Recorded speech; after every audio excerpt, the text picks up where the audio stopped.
I wish good things to you who's watching this. I am Alexey, and we are approaching the most exciting, decisive events at the World Cup of Carcassonne. I see many of you are here in the chat. Hi Pichan, hi Kirill, hi Elias, and I assume many others will turn up. Yeah, this is the playoffs, the first round of playoffs, or round of 12, or the wild card round. Whoever loses gets eliminated through the championship. Whoever wins plays in the quarterfinals. We are streaming the final match of this Carcassonne weekend, Germany against France. All the other three matchups have already been played. Brazil-Latvia has just recently finished with a clutch with a clutch win of Latvia over Brazil, 3-2. So Latvia will be playing Romania in the quarterfinals. Japan won Argentina, also 3-2, also a close match. And in this quarterfinal, Japan against China, we are going to see the repetition of last year's final. So one of these two mega streams will have to get eliminated. So we have an exciting matchup to look towards next week. And then Germany against France. Whoever wins today gets to play against Portugal. And finally, Spain against Taiwan. Oh, sorry. Wait. Yeah. I got it wrong. So Germany against France, they get to play against RCP. It's just the image was a bit unclear. And Spain, who defeated Taiwan in just an absolutely unbelievable endgame. Well, I will talk about it more in a later video, in all likelihood. So those of you who saw the Taiwanese stream, they know what I'm talking about. But yeah, just as Taiwan was about to win, Spain took this away from them, and we will have a Iberian derby in the quarterfinals. Helgi is saying, congrats on leading your team to victory today against such a strong Carcassonne country. Yes, thank you, Helgi, indeed. I'm very happy about that win. Of course, I'm slightly sad that it had to be against one of my favorite teams, but a bit of an unfortunate pairing that we met already in the first playoff rounds. I certainly wish Brazil the best of luck for the next year, but I ain't gonna lie, I'm very happy about today. Hi Glavir, hi Helge, hi Gabo, hi Vika, hi Crafty. So, about today's match, you can see the lineups on the screen already. Let's talk a little bit more about what could happen today. And interestingly, even though Germany was European champion in 2020, I believe, it's a mega strong team, the World Cup calculator favors France over here. So if we just look at players' ratings and nothing else, not their previous tournament history or any other stats, just the ELO ratings, then France is in fact a 54% favorite to win the match. This is all the more surprising because Germany is the rating favorite on three tables, on tables 3, 4, and 5, whereas France is the rating favorite on only two tables, on tables 1 and 2. But interestingly, on table 1, there's such a heavy rating favorite. As you can see, the dual odds are 77%, and Viv is a very well-known, strong player, that this gives France an edge according to the World Cup calculator. But many teams have already defeated the predictions of the World Cup calculator. So do let me know, what do you think? Who do you think will win today? What the score is going to be? And who are you rooting for? Do you have German fans or French fans? It would be interesting to know. So let's just assume that France is the favorites. Let's try and figure out what could be the path to victory for Germany. Well, certainly an upset on table 1 is not out of the question. The play with Queen Karabojin is quite strong. They're also known for their appearances as co-commentator on Meeple Wizards German-speaking Carcassonne channel. Then on table 2, it's my favorite German player, Miami. The reason why they're my favorite German player is because they are responsible for my arena win last season.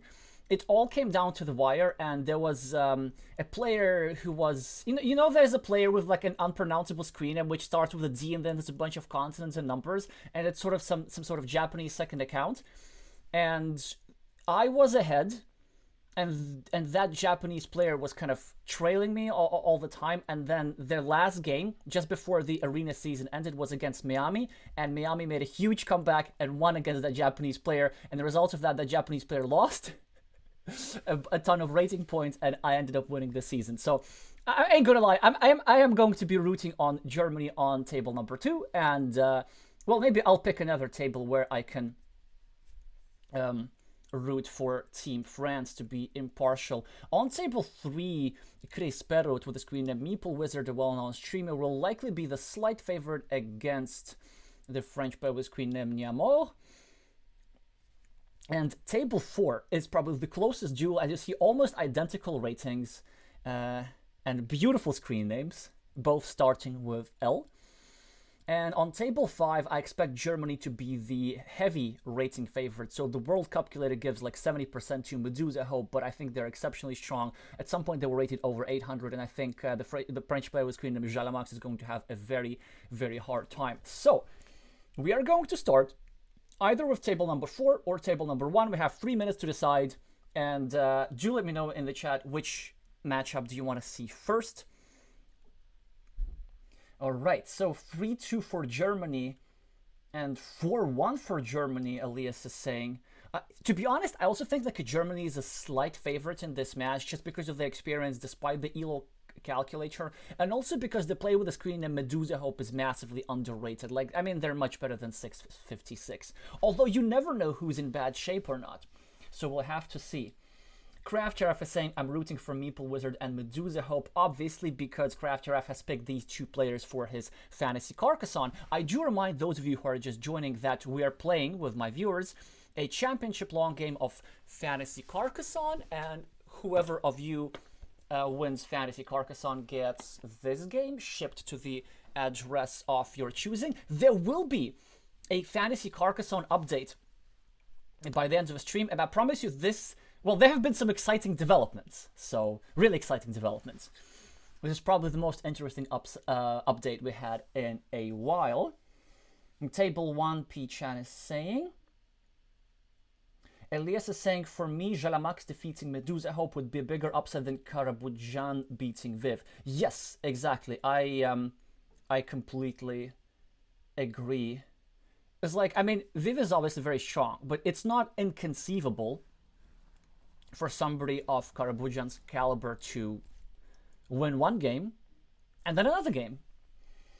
So that's why we're going to start here. Hi, William. Hi, Steven. So yeah, we've made our decision and we've managed to start everything on time and fingers crossed without big technical difficulties just yet. So let's just go to... Well, I'm going to leave you the World Cup calculator if you want the stats.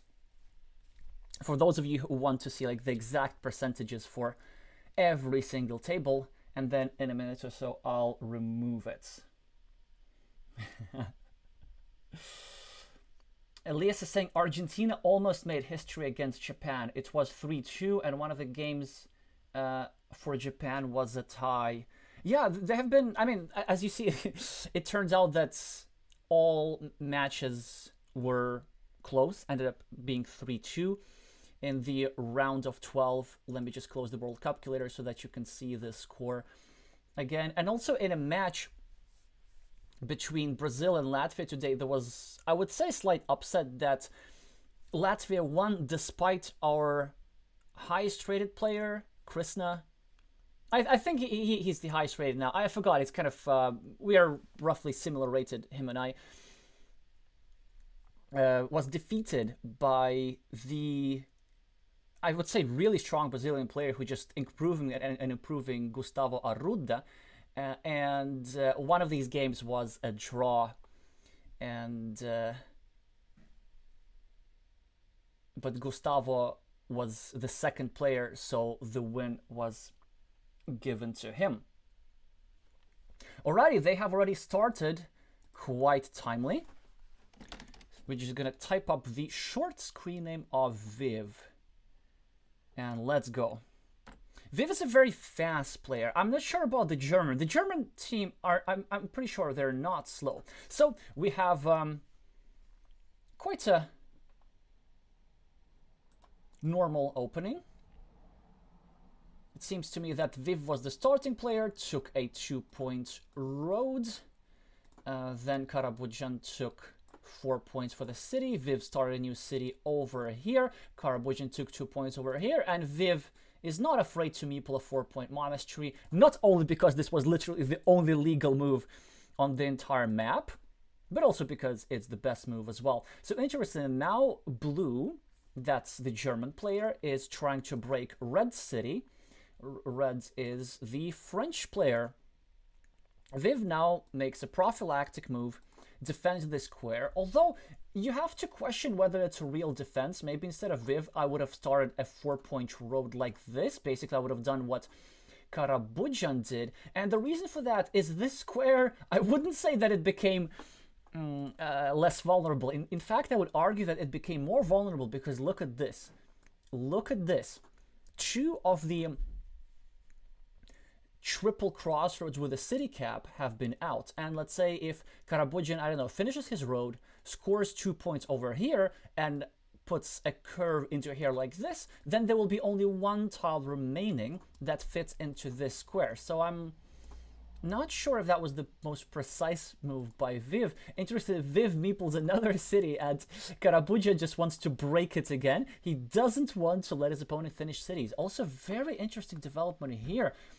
I'm surprised by the French moves. I really think these are the not precise. If you want to go for the most aggressive option, you don't shy away from meepling the monastery 1 square to the right to have more adjacency bonuses. However, maybe Viv is hoping to get another monastery and then meeple the monastery over here. That's certainly an interesting move. Oh, and look at this block. It totally paid off. All these moves spent by Karabujan on blocking, they actually already blocked both of these cities. This road is super vulnerable, and it looks like Viv is going to have meeple problems until the end of the game.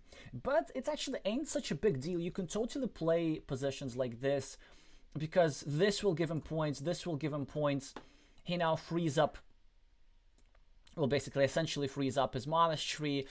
Of course, spends his last meeple on meepling this city, but it's fine because he can get his meeple back here, get his meeple back here. He'll probably lose some value if he draws a crossroad tile, but I think it's completely fine. And look at this, Karabujan, maybe getting a little bit impatient here because he is trying to prevent this guy from finishing the city. But with doing so, he actually solved a lot of problems for Viv. He gave him 3 points, 2 for the road, 1 for the monastery, and it just looks quite good for Red. On the other hand, this move over here makes it so that there's only 1 tile that fits into this square, and if Blue is lucky enough to draw that tile, the monastery or the road, then Red is trapped with a lot of meeples that are never going to come back to his hand. On the other hand, if Viv does draw that tile, I think he wins immediately. I really think there will be no coming back from this for Blue. In case, yeah, it will be just so many points, like 18 points instantly to the scoreboard, 9 points for this monastery, 9 points for this monastery will get finished. It's just really, really hard to live if you're Blue. And also, there are some scenarios how Red wins anyway, even without that tile. In order to do that, Red needs to make sure that there is no good monastery spot elsewhere on the board where Blue can use this tile. So in fact, like as it stands now, I would give like a 55% chance, maybe like 60% chance for Red to win, all things being equal. I surprised how quickly he's playing. I mean, it's not an obvious move, and if anything, I don't think this was the best move either. I can certainly understand adding one road point, making this road less secure, but I think there was something stronger. Also, why are you so fast? Well, anyway, I'm just going to read the chat and you watch the game. Elias is saying that Meeple Wizard is also fast. Oh, Craft Giraffe, you're saying that the game from Daruda was from Gustavo was a comeback in Brazil's match yesterday. Yeah, I didn't see that because I hadn't had a chance to check your stream, but of course all of you should check Craft Giraffe's stream archive where he was commentating on Latvia versus Brazil. I only joined obviously when I finished my games. I had some interesting games against Vinilesa Machado, the former captain. Fortunately, I managed to win that one. In the meantime, Blue is getting some points on the board. Viv, did you see that? I mean, it had like, it's a lot of skill. How Red managed to build this huge road. It's now the single most valuable feature on the board. 1, 2, 3, 4, 5, 6, 7, 8, 9, 10 points. And there's still 3 tiles that give him the meeple back and extra 4 points as well. So it's just amazingly. How does he manage to do that? And actually, this is nearly unblockable because it's quite difficult to create a blocking platform for a variety of reasons. And let's say if Karabujan wants to get his Monastery meeple back, he'll be forced to give Red points. I really like Red's position here. I think many players would be afraid of, oh, my meeples are blocked. No, no, no, no, no. Don't you worry about that. You don't win the game with meeples. You win the game with points. Points, points, points. You need, of course, meeple to score points, but Red has one meeple in hand, and they will have another meeple in hand eventually. And this is more than enough to prevail in a close position like this. Look at this. They're trying to continue this ruin. And also, in a way, in a very greedy way, they want to take another triangle and a triple city or an extender. Yeah, they're going to do it right now. Watch it. Just watch it. Just watch it. They're going to go over here, trying to gobble up this little 1-point piece. And color me surprised. I thought that was such a cool move. But no. You see, guys, I know what he's doing, right? He wants to get a quadruple city tile and develop this ruin further. But I don't think this was the precise play, and I think he should have analyzed this position for longer. Because Blue, instead of playing this, Blue could have attacked this city and then taken away these 8 points. Blue, in the meantime, now pre-finishes his Monastery and attacks this square, so in no likelihood, I said that it was hard to create a blocking platform, and yes, I still stand by that statement. But he still managed to do that. And this meeple's deceased. Well, this meeple was deceased already. Deceased. Maybe deceased. Yeah, now the situation is much harder for Red. So, in order to win, he probably will need to draw the Monastery tile now.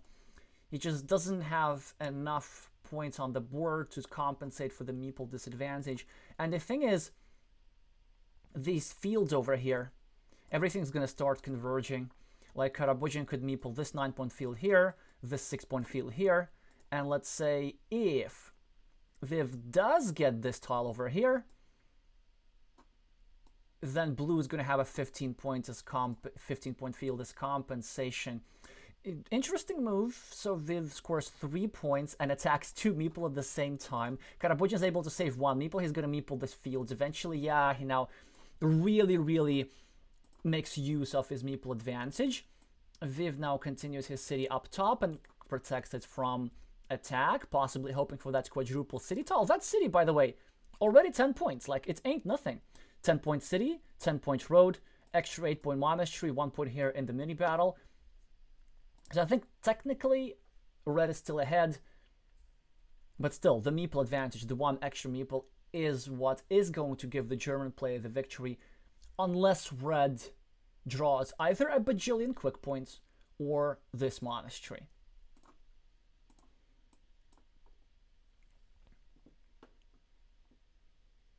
The German player in all likelihood will go over here and start a new city, but instead he protects his road which I don't think was worth it. There's only one tile that fits over here. This meeple is really not all that valuable. And why not just get the extra 8 points? Well, he must have had his reasons.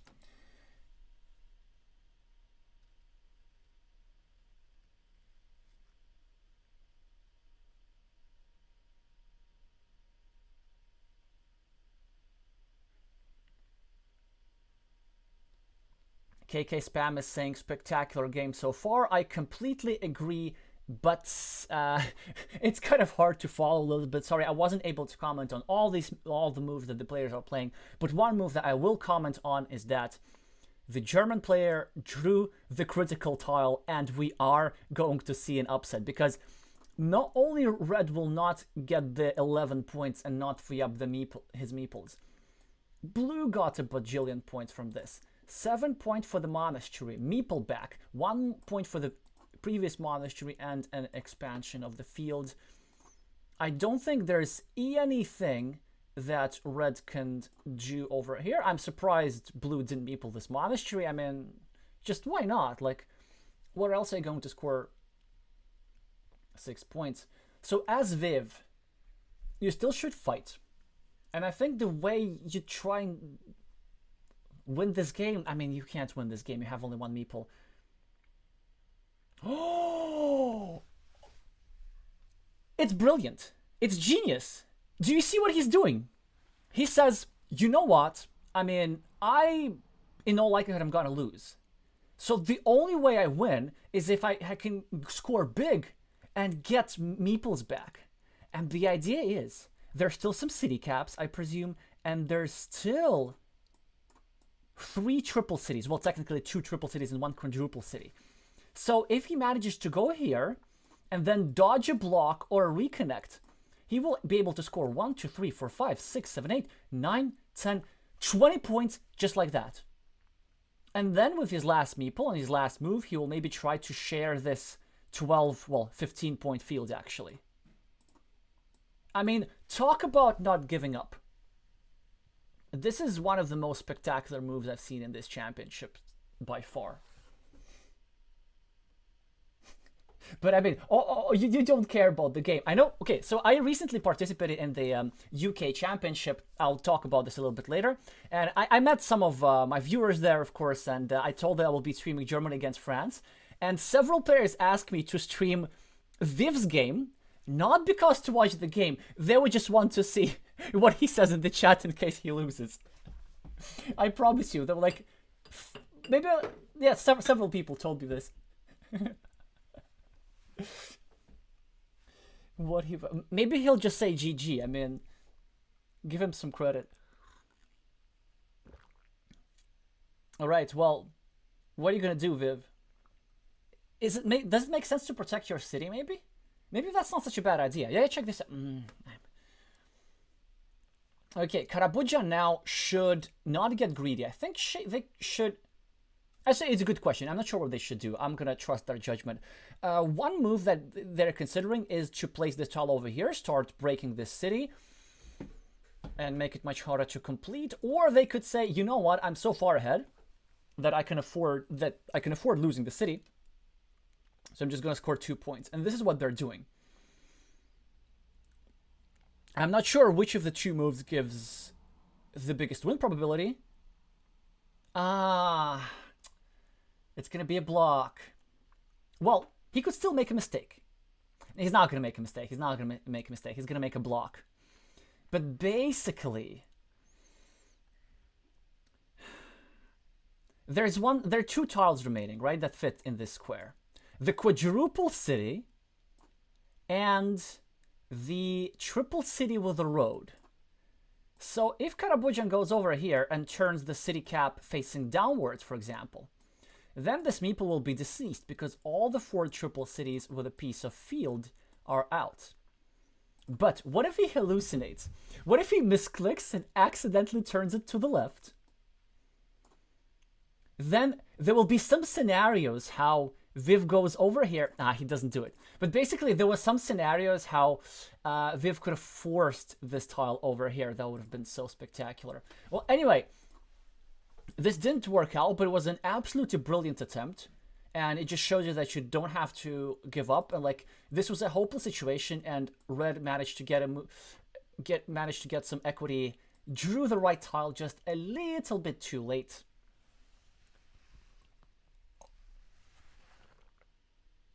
I'm really impressed. I'm happy that we chose this table.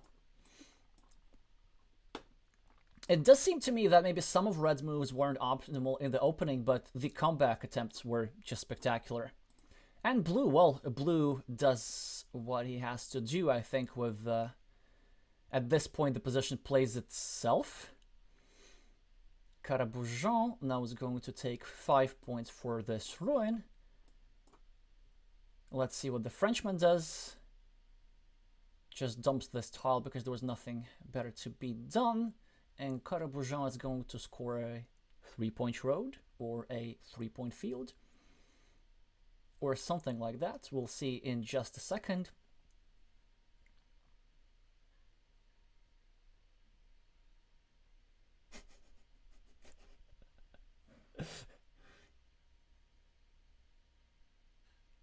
Helge is saying, yeah, it would have been funny if Blue tried to join the city. That's actually completely doable. I mean, it's not correct, but it's also wins. Oh, 4-point road, thank you for pointing this out. So the German player is more precise towards the end than the Latvian commentator. So let's see what the point difference is. It's actually going to be like not +4 to anything. It's more like 25?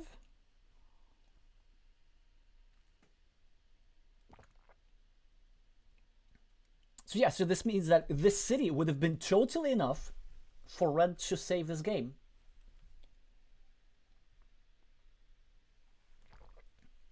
You see, the points are almost identical before the counting of the fields, but of course, Blue was able to utilize those extra meeples to win +22. As we suggested. What a game, what a game. Okay, do you want to continue or do you want to move to a different table? Oh yeah, okay, first of all, we stay with this. We wait for the chat. I'm gonna open it for you. Let's see what happens. Okay, Karabujan is saying something. Start second game. Doesn't say GG. He's saying yes. Okay. Is that anticlimactic for you?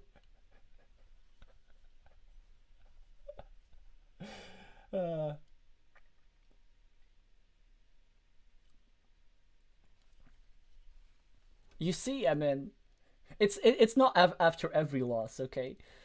All right. Well, if you say continue, we continue. And also, these guys are probably going to be done before anything else happens. Do let me know if you see anything interesting on the other tables.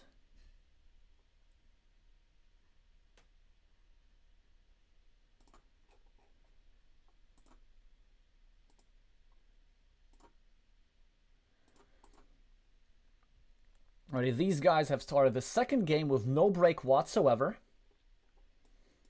Already got 2 moves in. Caraboujan is the first player getting a 2-point city, what is now a 3-point city. They've got a 2-point road. Now, of course, he's trying to attack the city. Now, an interesting decision, actually. So, as Blue, do you separate these cities and score 8 points guaranteed? And there's some issues with that. So, if you go over here, and then let's say your opponent draws a city cap, then you have an 8-point city. Your opponent has an 8-point city, so it's like not that much of a gain. He'll probably meeple the field, but what do I know? He doesn't meeple the field, interestingly. Actually, this is very interesting. So, German players, unlike, for example, Iberian players, they seem to delay their agricultural gratification until the middle game. Whereas, for example, any Brazilian would have played this move with a farmer, like in their sleep.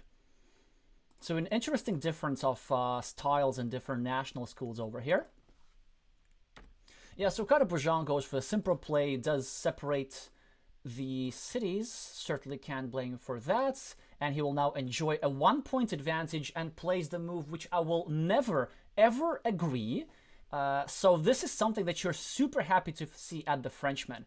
Like, it's such a great tile, and to use it for 2 points instead of, I mean, you could take 4 points here as a monastery, but you could take like 5 points over here with the possibility to build up. I mean, as red, you have to be super, super happy. And, you know, if you're trying to win the world championship, you can't just throw monasteries away in the opening. So we see the first misstep by the German player.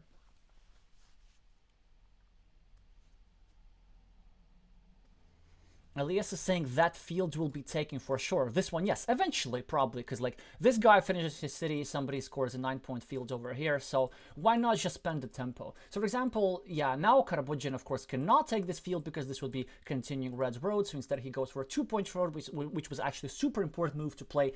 It's not for the sake of 2 points, it's also to clean up this road. So for example, let's say if Viv draws the quadruple crossroads, there's only one legal move where it fits, and it's over here. Alright, see, so blue is now equalizing red's roads, which sort of makes sense.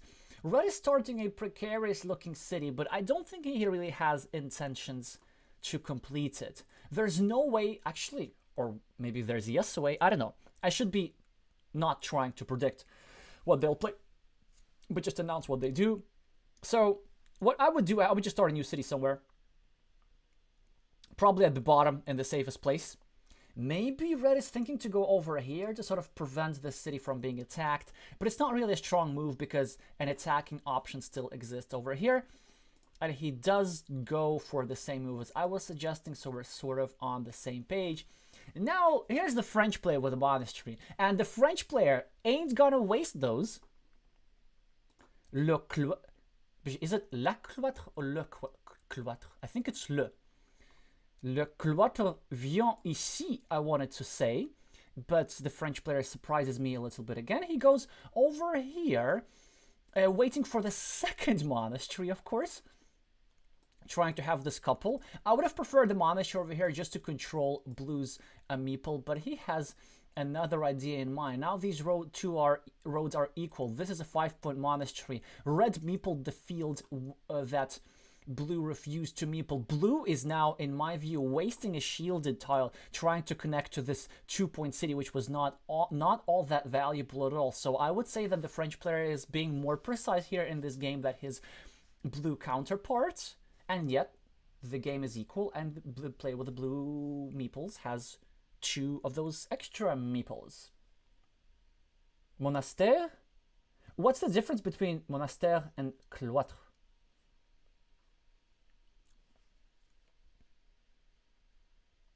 Oh, look at this.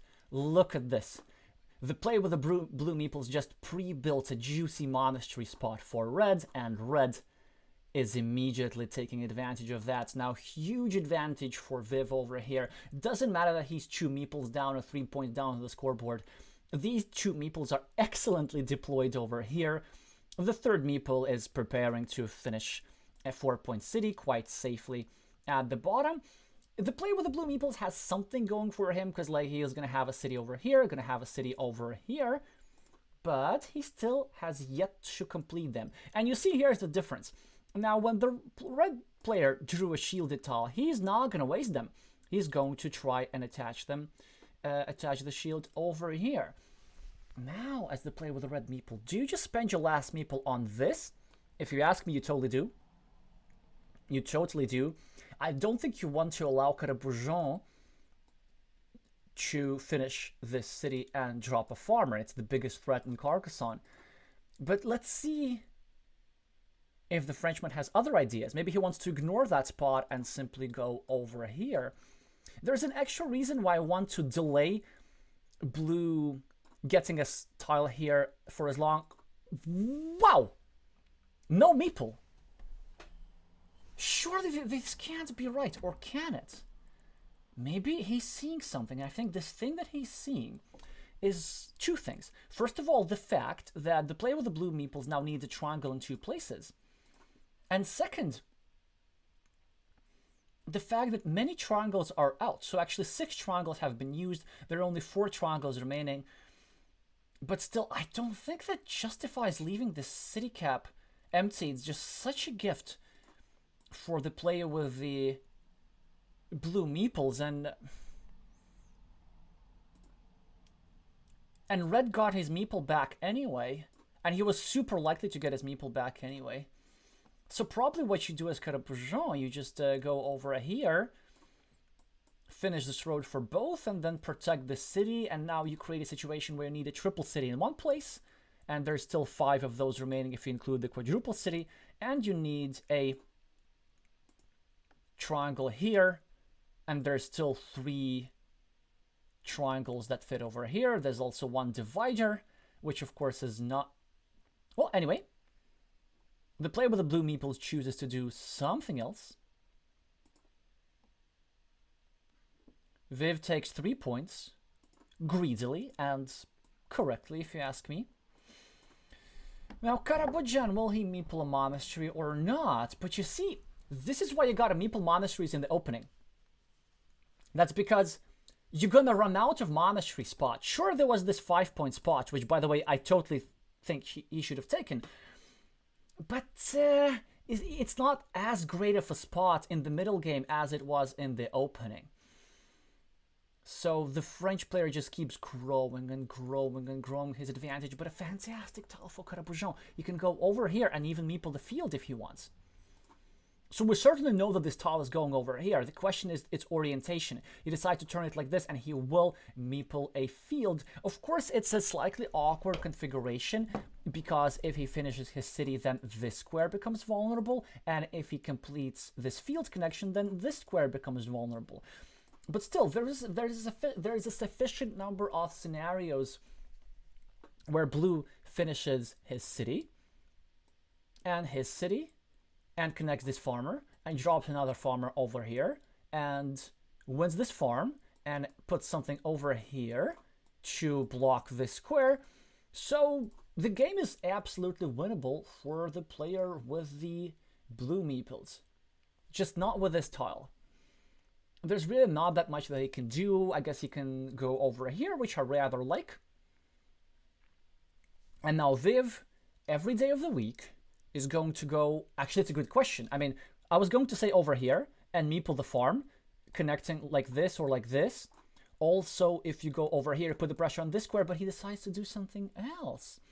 He decides to start a blocking attack. There's only 1 tile remaining that fits over here. So it has to be quite painful for the player with the blue meeples. But how do you not meeple the field here? Why? Why would you not meeple the field with 3 meeples? I mean, it's going to be the game-winning feature, so there's something I don't quite understand. Because you see, blue is behind. Blue has the luxury to do more risks. And blue can do something like this. And yeah, of course, red is starting a blocking attack and everything, but that's fine if you're blue, because blue can still get a meeple back over here. Blue can get a meeple back over here, which he just did. And also blue can get a meeple back over here because there's still... nope, never mind. It's going to be very hard to get a meeple back over here. But let's see if he does it. If he gets a curve, will he go for the content move? Yes, go over here and meeple the road. Do it, do it, do it, do it. Show us some content. Meeple the road. Don't be afraid. You're super behind. Do it, do it, do it.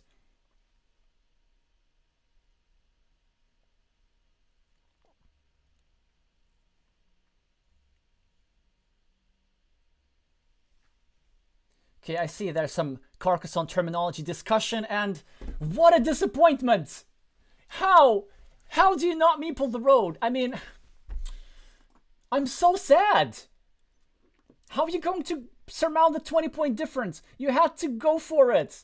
It would have been 1, 2, 3, 4, 5, 6, 7, 8, 9, 10-point road that you're just refusing.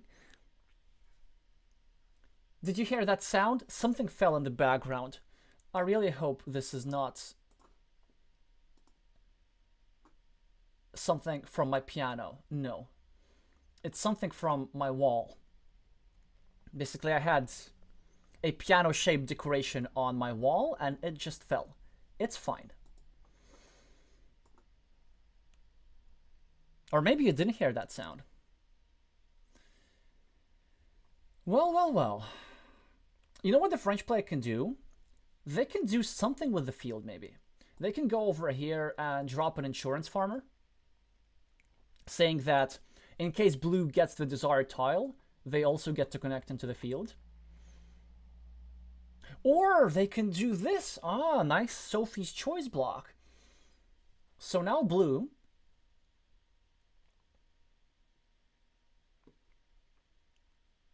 is forced to decide which meeple he wants to connect to the field if he gets the case starting tile. There's only one of those left. I mean, he's probably not go over here because this would bring both this and this meeple into the field. So he'll probably go over here. Still nice move by Viv, though. Great move by Carcassonne, by the way. So meepling this field certainly makes sense. And he also is blocking this square, making sure that red cannot connect through here. Moreover, there is a very far-fetched scenario how these two fields merge, curve, curve, then city cap with a crossroads, and then these two merge. And then if blue gets this, then blue gets to eat up the entire field, something like this. But yeah, the issue, of course, is just blue needs the starting tile in too many places. If you ask me, blue should have committed over here, but let's see if he even gets this tile. All right, thank you for the update. So he's saying that Medusa Hope versus Jalamax 1 versus 1. So the French player is holding his own against the heavy German favorites.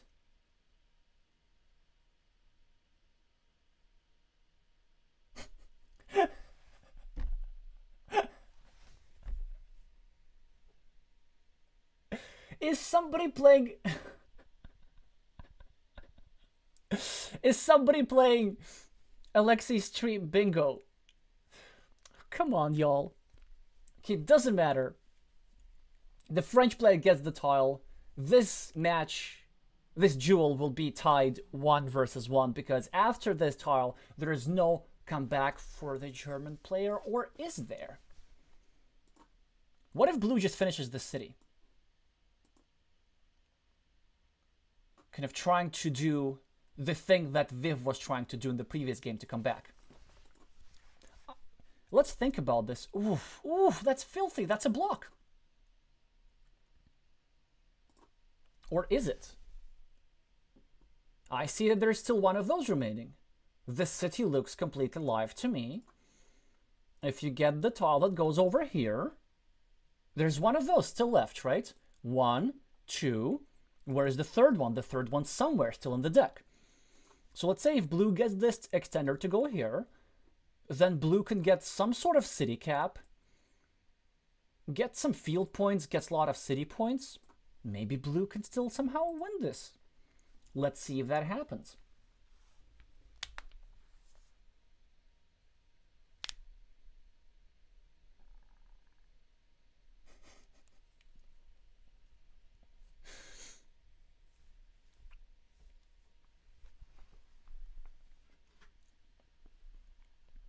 And because what I just said was a legit option, the French player decides to play it safe and try to share that city.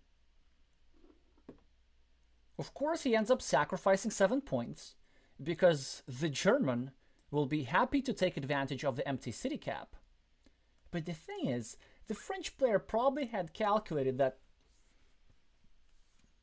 it ain't gonna be enough.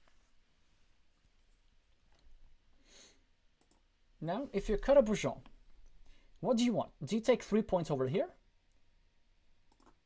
Or do you instead try to block this square? He goes for the 3 points. He says, you know what? I'm behind. I don't have the luxury to block. And he pays the price immediately. I still think he did what he had to do. But it looks like There's no coming back from this one. Also, look at this road. I missed that line. How did Red manage this? It's a 7-point road, outscoring this farmer, and maybe with some chances to get it back. I didn't count the crossroads. 1, 2, 3, 4, 5, 6, 7. I think there's one. Never mind, there's 0 crossroads remaining. But still, 8-point road versus a 6-point field. You see, now the German meeples demolish when it's a little bit too late. Viv will be happy to add 1 more point. Maybe here. No, he goes here. Interesting. Oh, he's saying that he will take either the 4 points here or the 4 points for the city cap. It does seem that this move was unnecessarily flashy. Oh, because he knew that both of the remaining tiles were the same. Well, as flashy as it is, it was actually a mistake, because you had to go over here and meeple this field, and then it would have been 7 points instead of 4. But you know, it ain't gonna matter that much.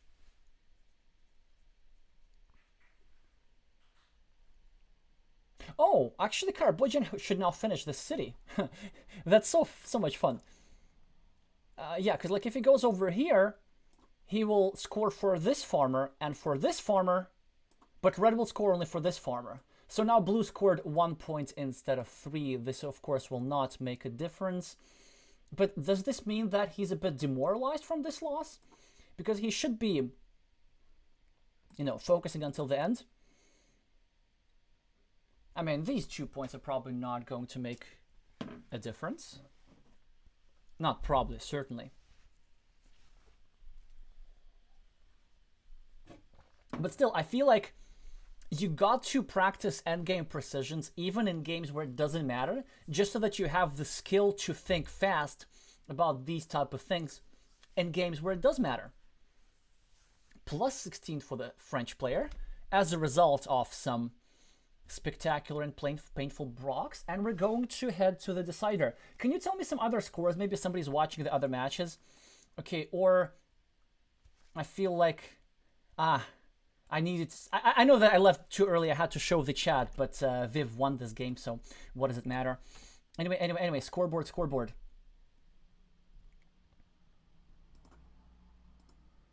Medusa Hope Jalamax. What else?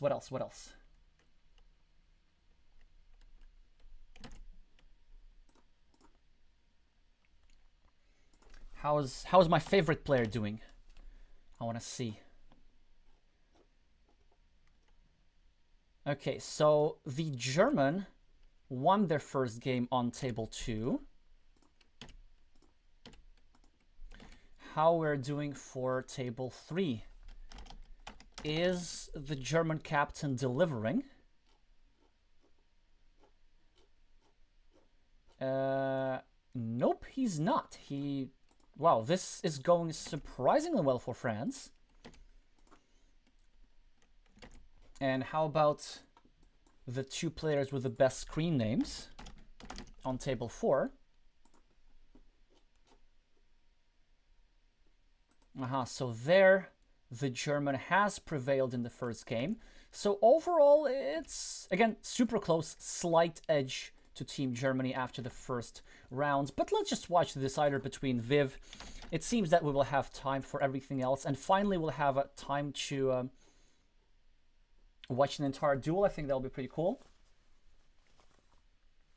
Elias is asking, what's the thing next to Loishi? So I know it's pronounced Loishi, but I didn't find out what this means in German. So I decided that maybe it's supposed to be pronounced Leoski, because maybe he's a secret German fan. And that's why here we have the German currency of Leo. And we have a pair of skis, because ski is the Romanian for ski. But like in Romanian language, the word for ski is spelled S-C-H-I. So it looks like 2 Romanian words put together. I assume that was the etymology, and he's a secret spy for Team Romania. But in case you happen to know what Loishi means in German, do let me know. And of course, la hache means axe, the axe in French.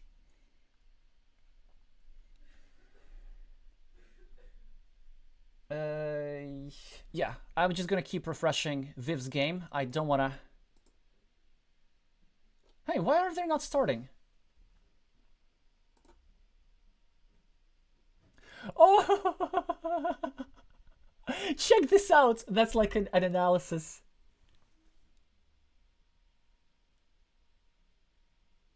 So interesting.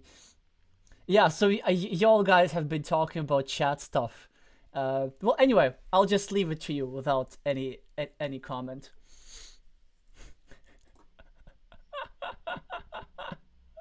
Oh man, you don't have to do this publicly. Come on.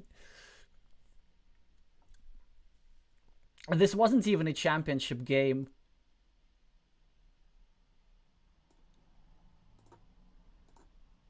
His opponent responding in kind. Well, anyway, regardless which side you're on, uh, never complain about luck, or never apologize about luck, if you ask me.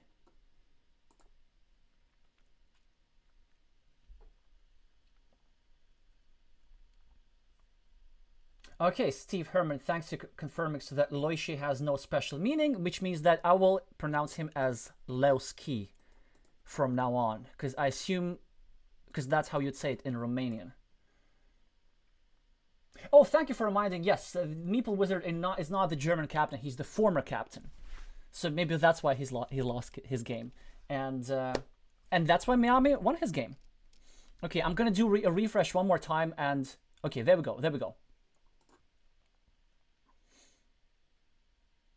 The final decider. Will the German player with the most soothing voice of all the Carcassonne co-commentators be able to deliver an upset? Currently, the scoreboard certainly seems in his favor, but the Frenchman has the monastery, and he has the early farmer. In this open position, it's a strong move. This field will be big, no matter what, so why not just save a tempo?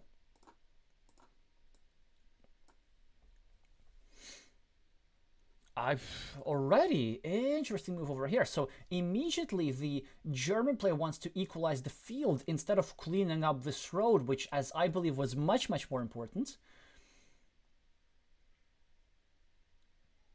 Now, of course, he continues his city, starts another road. Viv immediately tries to break his city. He says, I'm gonna do to you in game 3 what you did to me in game 1. Let's see if it works out. Currently, not the easiest position for blue, but of course, we're still in the opening. Anything can happen. Blue now needs to equalize monasteries. Not like this. Like this is stronger, if you ask me. But why would you ask me? I'm not playing. Fantastic tile for the German. Some extra points, freeing up the meeple and now threatening to complete the city. Let's say if Viv doesn't do anything, if he just takes a road, which he could, then if blue draws a city cap, then he's just 2 triangles away from finishing the city. So red decides to simply take a road. Meeple, back. Blue does get the city cap, and it's actually quite hard to approach the city. You need a road tile in order to do so. Viv doesn't get an appropriate tile. He could go over here, but that sort of makes stuff vulnerable. Really vulnerable. Wow. So for example, if Karabujan gets like a triple city tile, then he could deliver some massive pain. Viv probably has to go over here and go for the 50-50, but Karabujan immediately draws a monastery tile, which I think he's never gonna play it. He's just going to take his meeple back. But I think a stronger move was to spend your last meeple over here and to try and finish this road with 2 curves. I mean, certainly it's very hard to deploy your last meeple in an early stage of the game, but I do believe that that's how you get max value out of the situation. The Frenchman is not gonna be too sad about this blocked meeple. No, it's gonna give him 8 points. Maybe later he'll manage to put something into this square and get a mini battle for this city piece, but will that even matter? Because the German is 1 triangle away from a massive, massive advantage.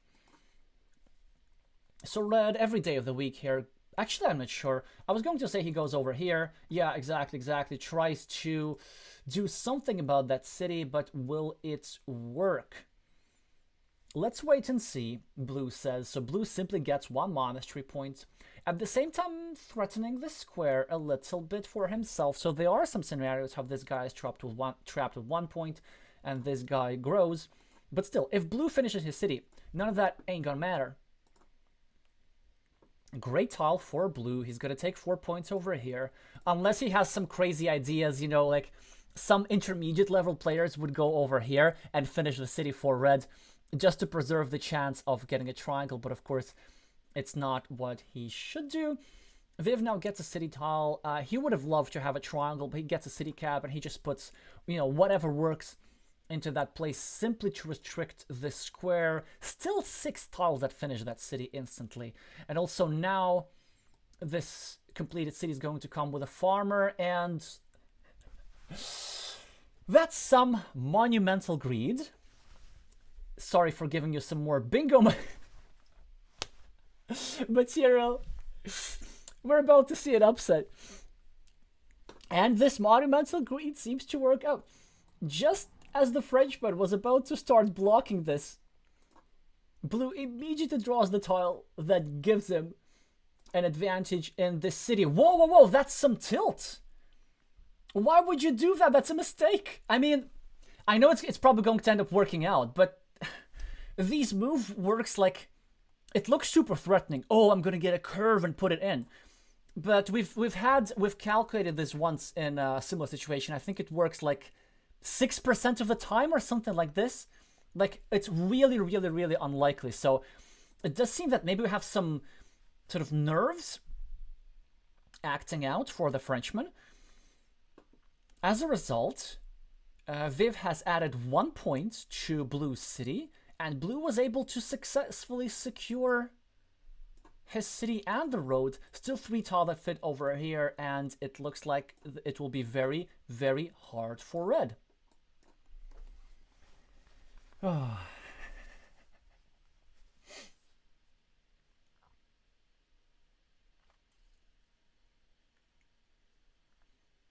Well, one thing that red has going for him is he finishes a 9-point monastery. But Carcassonne is going to finish a 9-point monastery too in Meeple Road. Still a slight advantage in monasteries for Vivian. Field? Maybe it's time to drop some compensation farmers, like go over here, connect over here. Basically what you want to do is you want to have a 9-point field and you want to prevent your opponent from finishing the city with a farmer. But here's the thing though, you also need your meeples for other stuff. So in this position you kind of need to hold meeple at all times. Maybe to score some 3 points over here. You know, or to use the crossroads for 2-point moves. But also in the long term you need a meeple to equalize this ruin, right? Because it's already big, it's 9 points. And it's gonna grow even bigger. So as red, you need to wait for a triple city tile like this, and you need to go over here, equalize this, and hope that your opponent draws this tile very late. So as Carcassonne, you'd be surprised.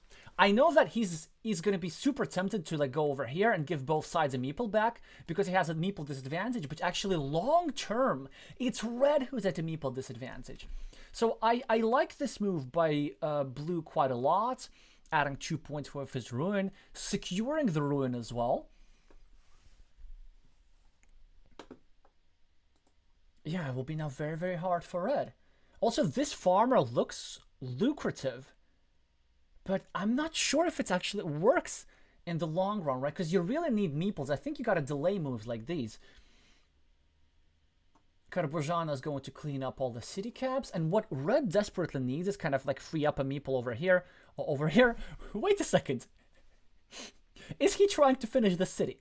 I don't think so. I don't think so, because all the 3 daggers that would fit into this square are out, so this city is not finishable. But with this move, instead of scoring 4 points for the city, he decides to simply secure this ruin.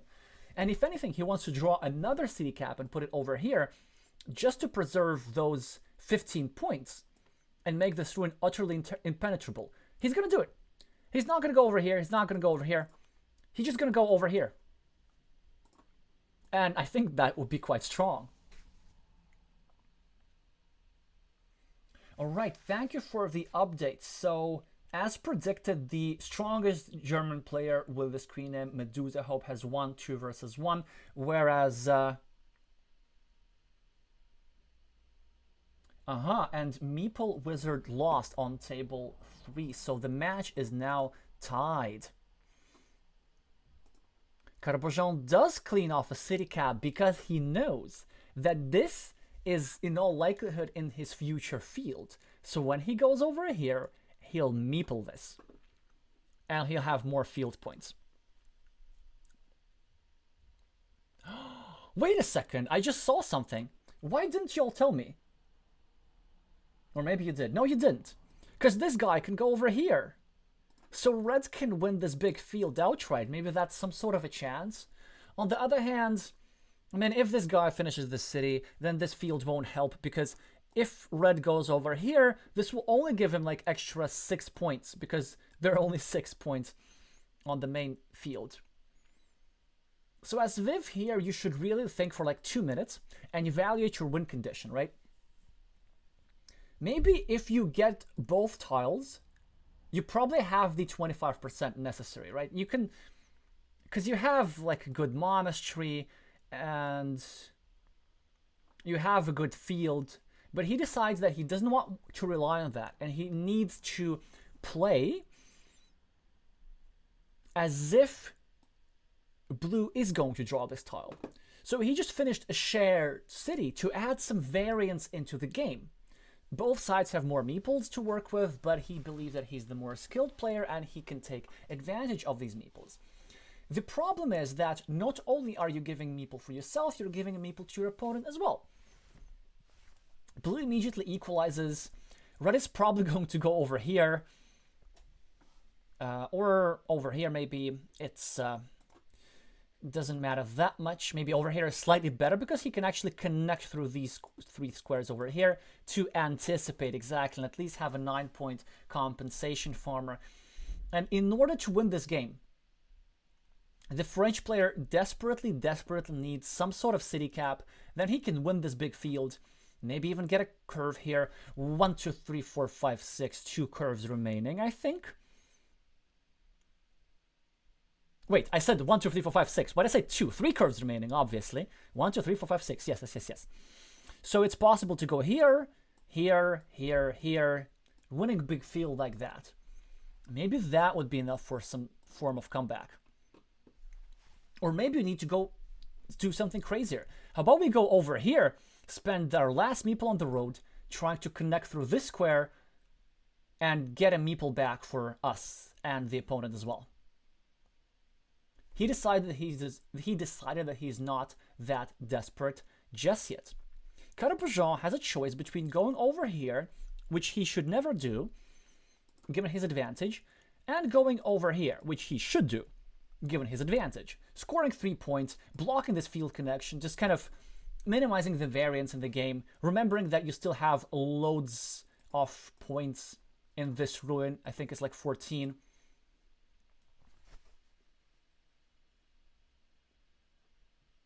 Wait. So what's the score for Meeple Wizard? Is it 1-2 or 0-2? I assume it's 0-2, okay.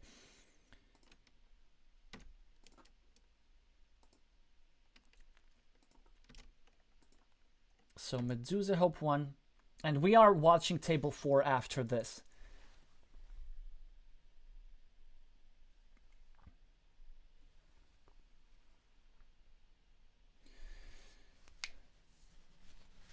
The German player here is going into the tank. Wait, is he gonna do it? Is he thinking about going over here, Meepling the farm, connecting through the outside of a curve. Is he going just for the humiliation move? I mean, there's still two tiles like this, right? And there's still one city cap with a crossroads, though.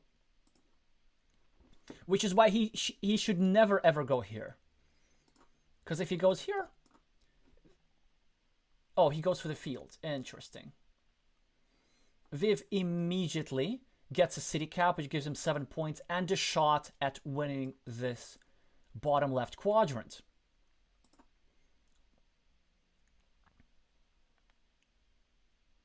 That's super interesting. I mean, is Carcassonne even going to get his curve or not? There are also some scenarios how blue gets his curve over here, successfully connects to this field, but red is then able to get a tile and connect to this city through a triangle. But I think blue has the idea of fighting for the big field, which I'm not sure is going to work out, but what do I know? And blue is saying, if I get a curve here, and if I get a curve here, then I win the big field and win the game. The problem is, at this point, I don't think blue even wins if he doesn't get these curves. Look at this move by Viv. It's like, it's as if he's almost knows what his opponent tile is. Blue was about to get a meeple back from his road, but red prevented him from doing so. And in fact, it's now red who's preventing, who is threatening to get a meeple back, and he just does. And this meeple is huge in these farmery positions. Meeples are everything.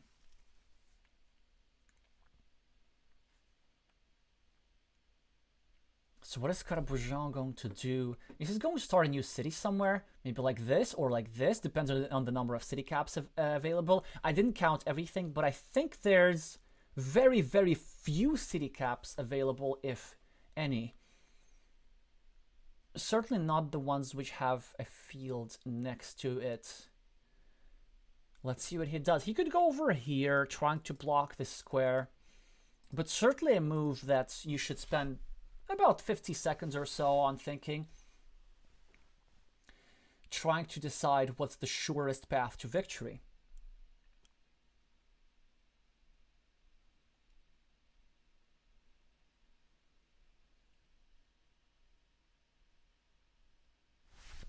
Huh, interestingly. So Carcassonne scores a 6-point field, trying to get yet another farmer over here. And Viv is now thinking. He wishes that he had drawn the monastery tile move earlier, so that he could have claimed a 7-point monastery.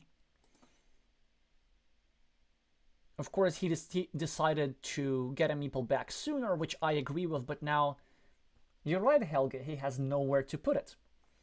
He could go over here, trying to block this field connection, or he could actually embrace this field connection. He could connect these two meeples and then block this square somehow. But this tile seems to be very inflexible.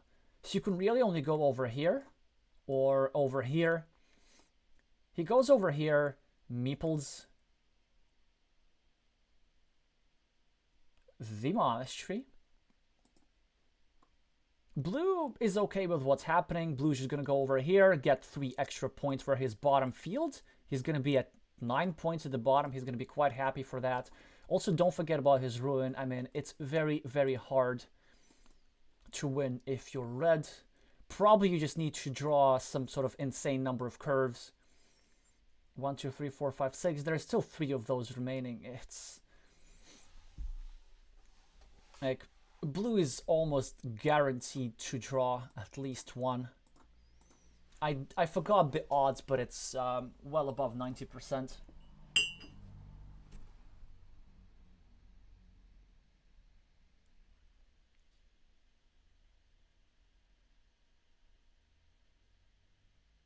Oh.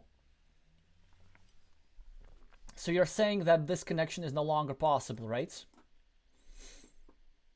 Oh well. This makes life much harder if you're red. I guess as red you just need 3 curves. Like, that's how you win. So maybe as red, instead of placing the monastery over here, you have to like place it. I mean, it's just so hard to recommend anything. He goes for it. He wants to connect to the field like this. Or to finish the city with a triangle that Carcassonne just got. But the German player, in all likelihood, will count up the remaining triangles and then either finish this city without meepling it, because he can't, because he doesn't have a meeple, or put it over here to prevent a field connection. Probably this is the safest route to victory.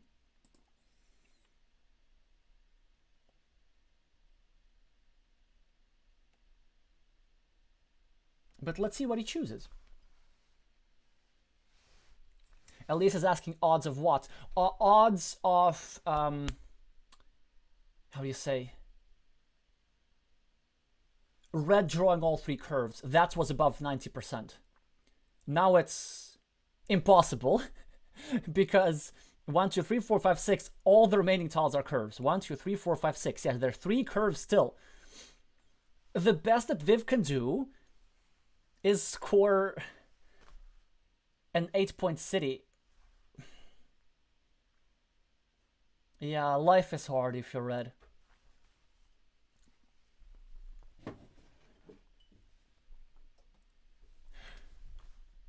What a courageous move. He knows that he can afford to add 2 extra points to his city because this square is not going to get blocked. Because all the remaining tiles are curves.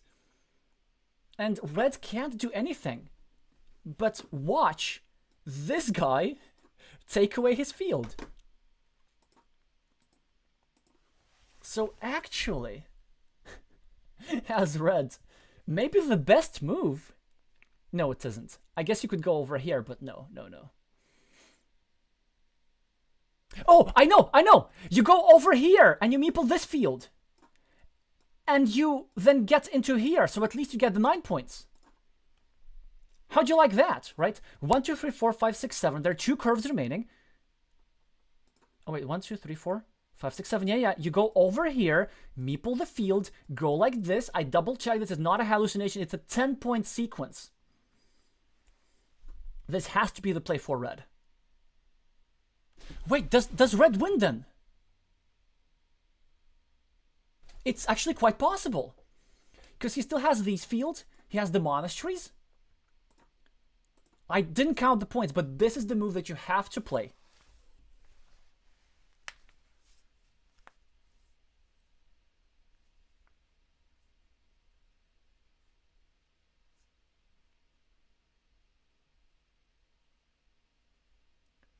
We have an update from table 2, but we're going to talk about it later.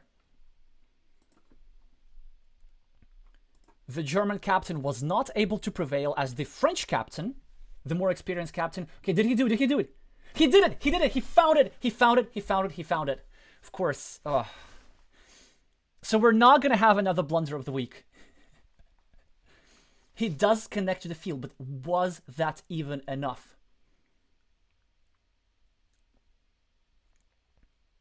Both players ended up having so many field points as a result. I'm not sure what's happening. I just want to wait and wait. It does seem that red has it. I think that red has it.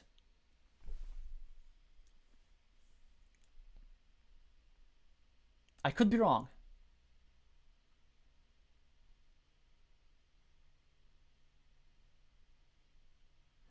But I'm not wrong. Red wins this with 2 points. Did you see that? Did you see that comeback? Unbelievable. What a sequence. First of all, creating this double threat over here. And as a result, Carcassonne was too preoccupied, rightfully so, with this field entrance. So with this triangle, he was not able to clean off this 8-point city. As a result, Viv got the tile needed for this 8-point city and came within reach. And of course, the final sequence, the calculation, knowing that all the remaining tiles were curves, finding this 100% connection with precise tile counting, 9 points for the field, and extra monastery point, a 10-point sequence, that's what made the Frenchman complete the comeback. Unbelievable. Unbelievable. I know, Crafty. Yes, it's a bit of a spoiler, but come on. What a move. What a move. Although, anyway, we'll just have to update the scoreboard. And it's a... Wait. It's a win for France. It's unbelievable. What's an upset, I'd say. France in the quarterfinals for the first time ever. And what a way to get into the quarterfinals. I'm so glad that we stuck with this duel. And we still have time to watch some other players. So how is our German-Romanian player with the screen name Lewski is doing? Wait, also I just need to double check first. How many games have they played? Okay, so it's now 1-1. So it's a decider that does not mean much. Means only prestige.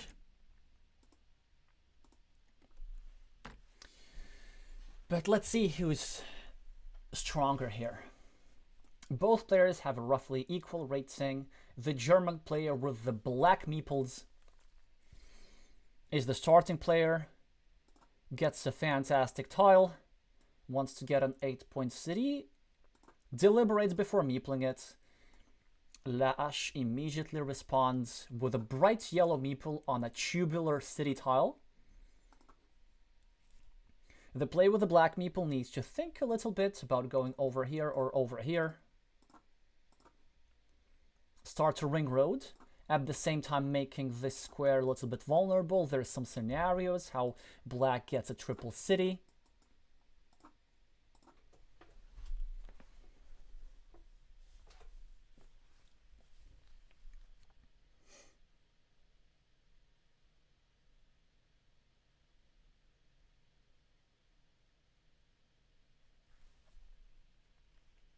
Craft Giraffe is suggesting a super interesting idea, actually a great idea for the previous game.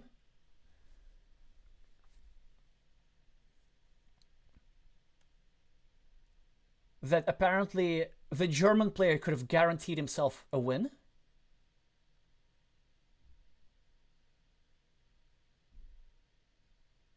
Although I'm not sure he could have.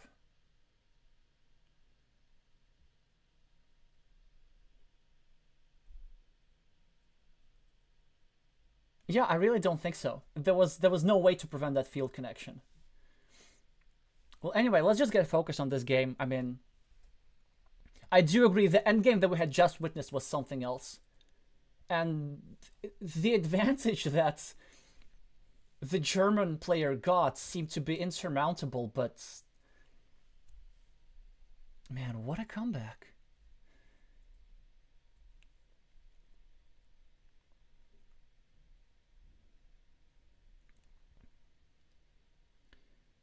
Loishi now, or facing a decision, he decides to start a little city over here without adding a point to his ring road. I always prefer starting a city like this. This block doesn't really accomplish much. And the reason for that is because you can't continue this block until you finish a city yourself. And the odds are not in your favor, because like with this move you're saying that I'm gonna draw a city cap and a straight road before you draw any of this stuff.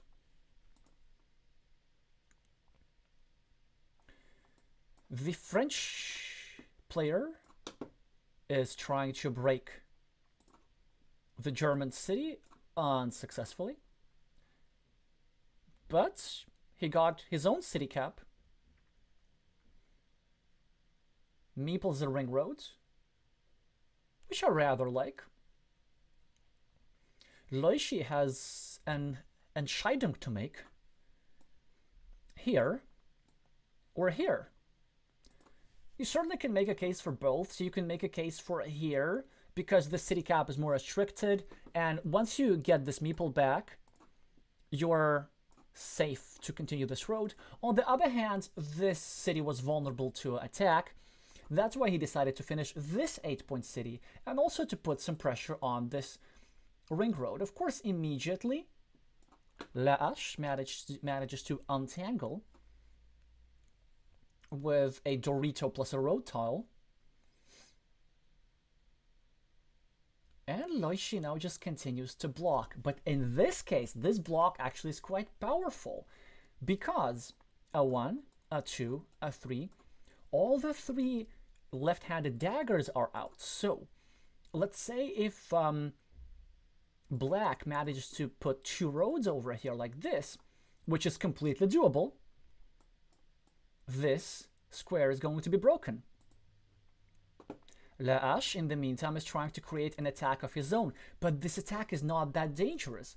So first of all, not only because Black draws an extender tile to make the city safer, but also because if you were to attack this square, or this square for that matter, the tile that will be needed here will be the other kind of dagger, and 3 of that dagger are still remaining in the deck. And now we see a problem for the French player. Oh, that's a great monastery spot, though. So not that much of a problem. It's a 3 points. Controlling 2 of Black's meeples is just fantastic. But Loishi says, you know what? Doesn't matter. I'm just going to finish my city, take advantage of these shields, and be up 20-0 on the scoreboard.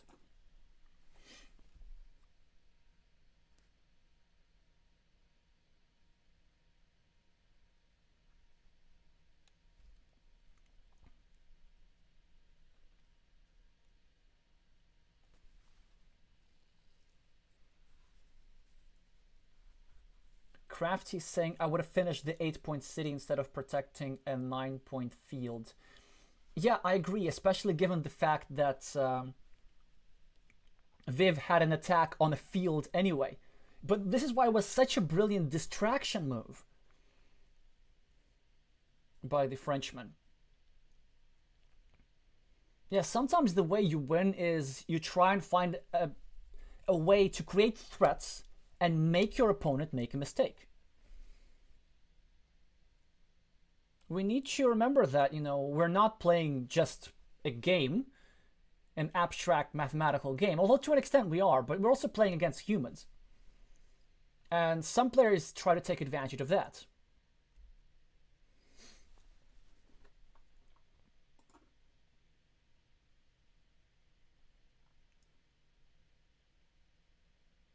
But against humans or not, this move is still the scariest.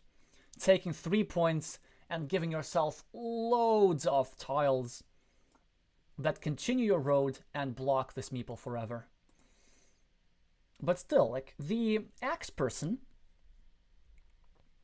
should not despair and should just start a new city.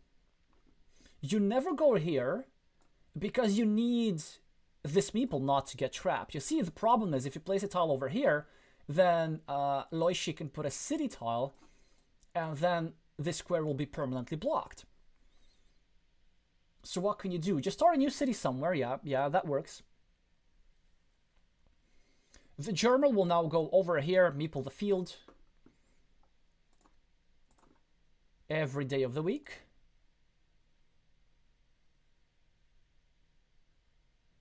And we're headed to something that looks anticlimactic, but if yellow manages to save a city, yellow is very much still in the game. Although after this move, I mean, as the German, why don't you just go over here? Or maybe you don't have to, you can go over here as well. If you place this triangle in any way that impedes your opponents, that's also fine.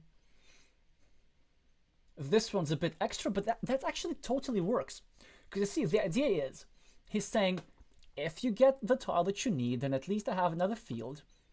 And I am pre-starting a new city. One of us is eventually going to go over here. Let's say if you're busy with this part, I have to do this. Then eventually, if I finish this city, then I put something over here. This square becomes vulnerable. Great move by the Frenchman, if you ask me, trying to start a road and start a blocking attack on the blocking square. But it ain't gonna matter. Because the German does draw the tile that permanently blocks this spot, and life will be now very, very, very hard for the Frenchman. He should still continue to fight. For example, the comeback path would be just drawing a lot of city caps, monasteries, quick points, stuff like this. Not anything special, really. And then at some point, mitigating your meeple minority by creating a counter field. Because, you know, just look at the scoreboard, right? The French player does not have enough firepower to fight for the big field, so he just wants to keep the field small. And the main threat that Black has in his position, with which he can really all but secure the win, is to get some sort of curve plus curve, and then just merge the two fields. And this is exactly what he's trying to do. As La Hache, you never go here, of course.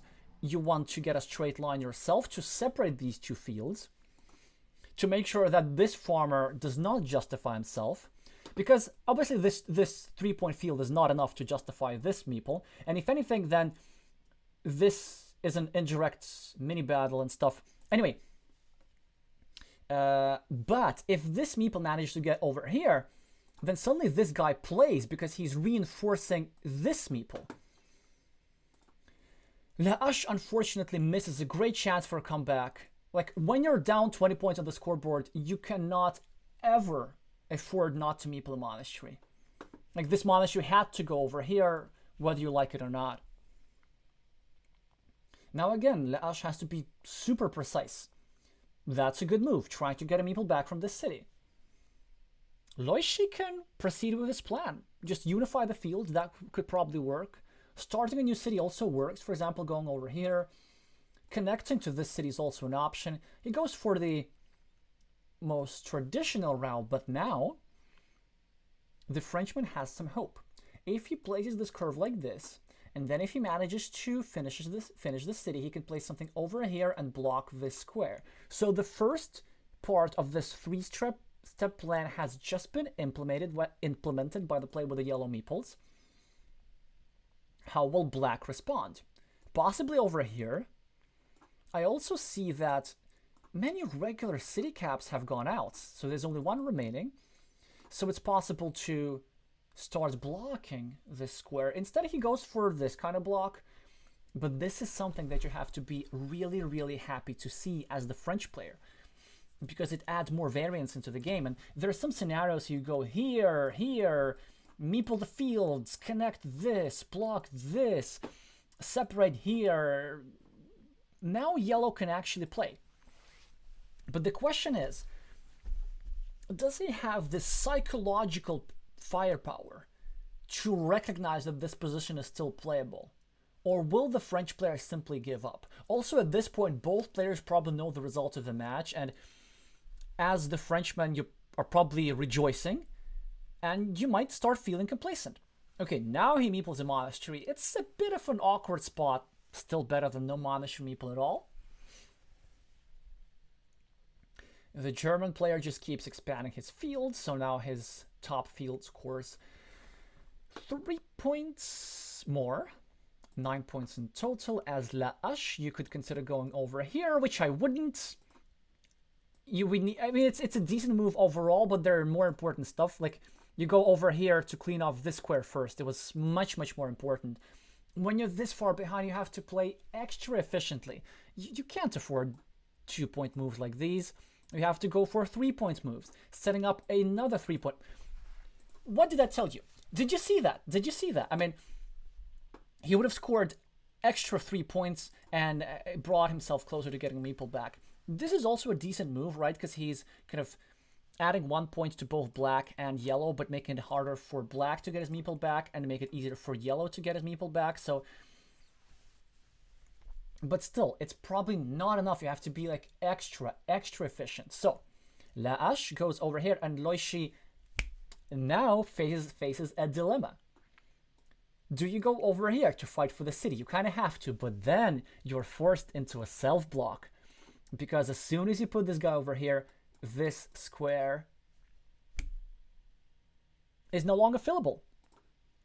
And this meeple will be trapped of 2 points. But the thing is, given your lead on the scoreboard, you can totally afford it, which is why it seems that the German player is trying to lose here. I can understand why a self-block can seem counterintuitive, but if that's what you have to do, that's what you have to do. Okay, now, time to create some content as the French player. First of all, rejoice that you have this tile, because this was the only tile that fit over here, and this means that this meeple has been deceased. So why don't we go over here and meeple the farm on the outside of a curve and try to connect over here through a 3-point road, getting monetary meeple back and getting on the field. That was a risky move, yes, but still was necessary if you ask me. So yellow ends up playing something more simple, scoring 2 points over here, getting 1 monastery point, but it's not going to be enough. You have to be more efficient than that. Because the problem with this monastery, it's actually a bit awkward to fill. Let's say if you get the one remaining Dorito, right? Then your opponent can block. And also, I mean, you want to use city tiles elsewhere. So this monastery is actually likely to get stuck here with 6 points. Not because he's going to be blocked, but when yellow is going to draw the tiles that are needed for one of these squares, yellow will be forced to use these tiles elsewhere. Oh yeah, I've been missing the chat, so let's see what y'all are saying.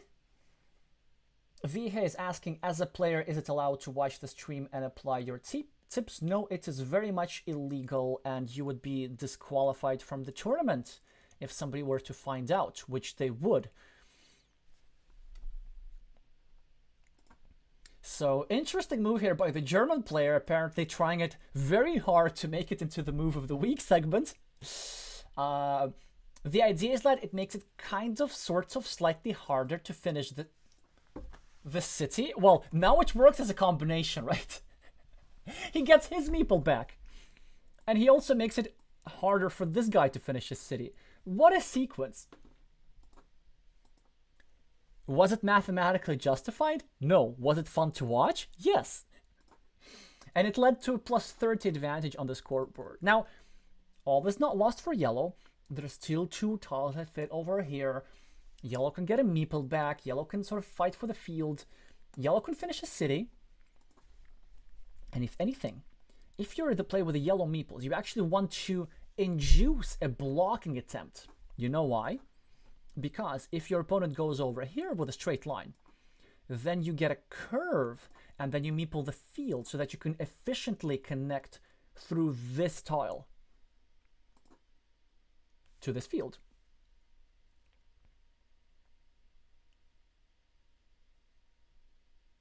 It does not work because he does not get a defense tile. It worked in the sense that a blocking attempt was no. You can't afford stuff like this. And also, if you're gonna protect, you had better probabilities the other way. Well, it does seem that the French player had given up, but he had hope. He had hope even after this move still. Had he turned this the other way.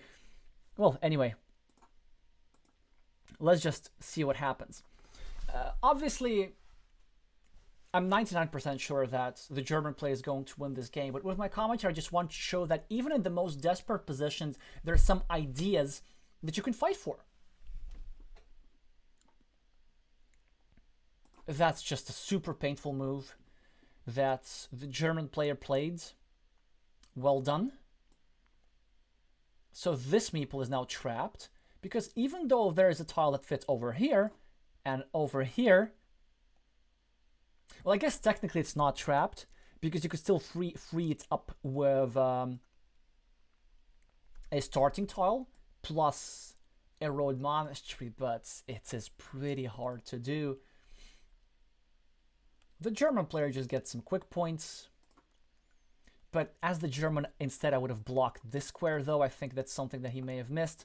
And look at this. The Frenchman would have finished his city.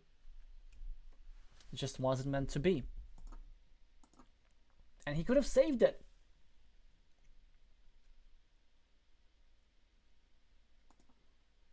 The German player is going to methodically take another 3 points over here and indirectly make his field wider. I probably would have preferred it the other way, but these are small details. Laache has to take 3 points over here. With only 1 meeples, you have to take any quick points you can get. The German player will score 4 points for the city and 1 extra point for his field. All right.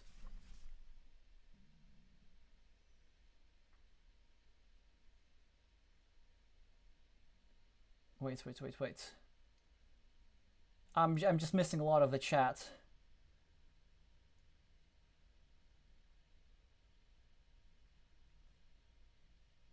Helge is saying yellow should try to win over one of the fields. Yes, that and a bunch of other things.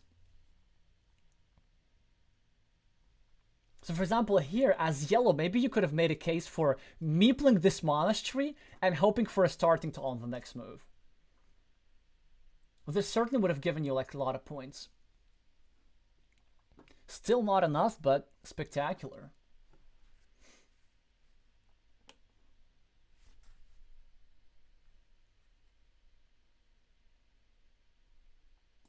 And of course, the German player is happy to take yet another 6-point field using his meeple advantage. Laache is taking 3 quick points. Loishi is probably going to, I don't know, take 1 point over here. Maybe make it harder for yellow to finish his monastery. Anything wins. But let's see which move exactly he chooses. Just takes 1 point. Most of the time you can't go wrong with 1 point. And as Laache, you actually don't go over here because even though this would give you 4 points for the city, it would give your opponent 6 points. 1 for this farmer, 1 for this. So instead he goes over here, gets 1 monastery points, tries to finish a city next to a monastery perhaps, but he gets his other monastery blocked. Quite unfortunate for him. Okay, the move, I think, that he has to play is to go over here and meeple the city and facing with the city side to the right because 1, 2, I'm not seeing the third vertical divider, and when you're so far behind, you have to hope that you draw the vertical divider like immediately. You could even play this move without a meeple. Yeah, yep, exactly. Okay, great move. Now we have some fighting spirit. The German player would just take 4 simple points.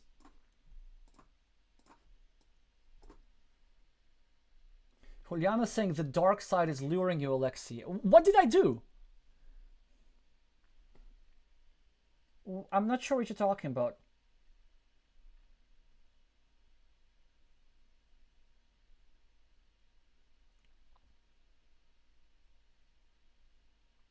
Bogdan is saying that the rules for next championship should include a time delay. I really strongly disagree. The time delay certainly messes things up for the chat because, like, I also rely on my viewers partially to tell me the score in other games. And then I will be like super slow to update the score and it will be annoying for everybody. And also, like, I mean, if somebody's going to cheat, it's just much better to get a strong player from your team or the team captain to tell you to move instead of some streamer who is supposedly neutral and maybe not even going to comment on the moves the way you want. I don't know, like, imagine that somebody's watching my stream and then they would be like trying to get some hints. But instead, I start talking about screen names and reading the chat and whatever, and they don't know what to do. So it's just a very unreliable way of cheating. Well, in the meantime, the German player gets the tile that yellow was setting up for. Certainly you have to give it to yellow for this effort. But yeah, what a domination with the city caps.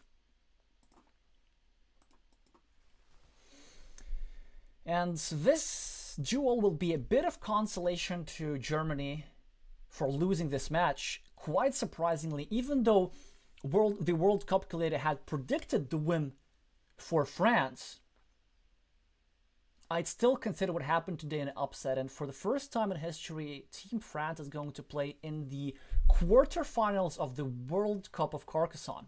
Incredible.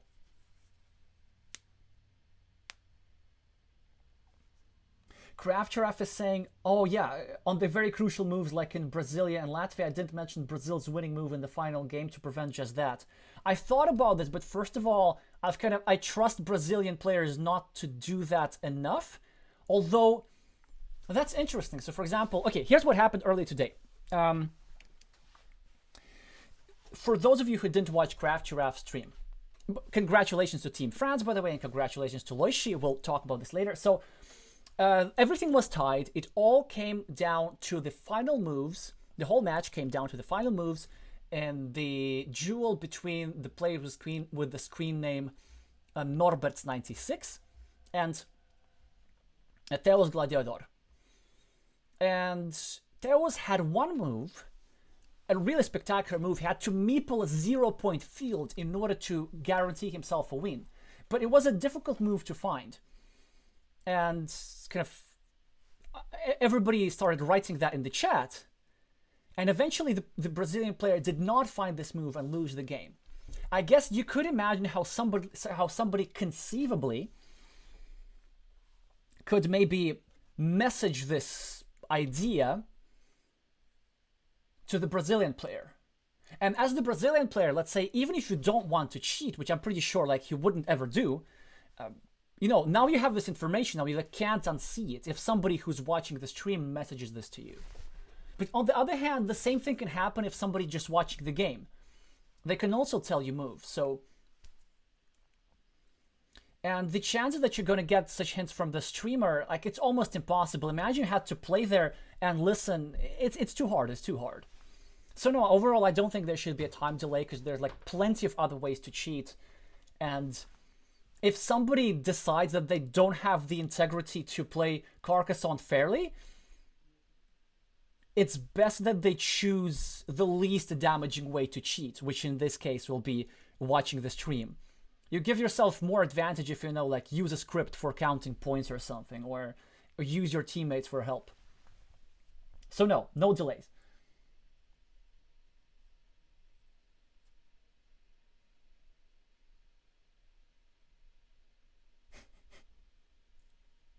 Yeah, exactly. Julian is saying it's just easier to invite a strong player and let him use your account. By the way, it's a form of cheating that was detected at some point. I'm not gonna say which team was caught in 2021 because they had repented since then. But yeah, that happens. Yeah. By the way, also for any forms all forms of cheating that occurred in championship where players got caught. None of these forms of cheating was watching the stream. It was always something else.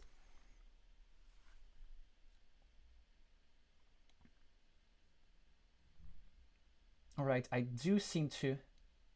Oh, okay. Oh, yeah, man. My lights are not bright enough. So yeah, with your comment about the dark side, you probably were referring that my lights were not bright enough. Thanks for pointing this out. I kind of forgot to change the settings.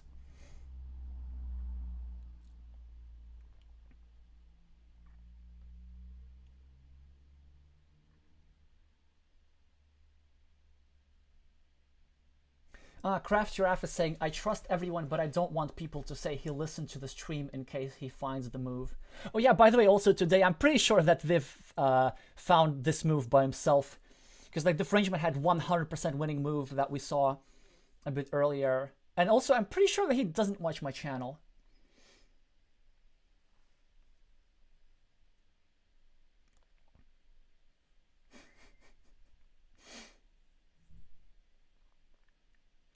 Helgi is saying maybe the French anthem lyrics would get the stream banned from YouTube for incitement to violence. No. Well, today we're not having any lyrics. Yes, we're just having the music only. Alrighty.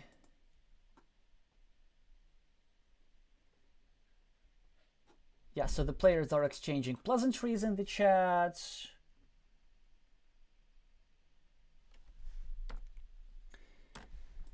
And it's time to congratulate Team France.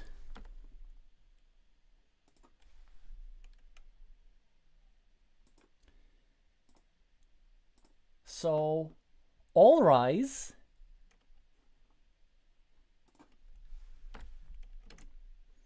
For the national anthem of France.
Congratulations to Team France and to everybody who is rooting for them.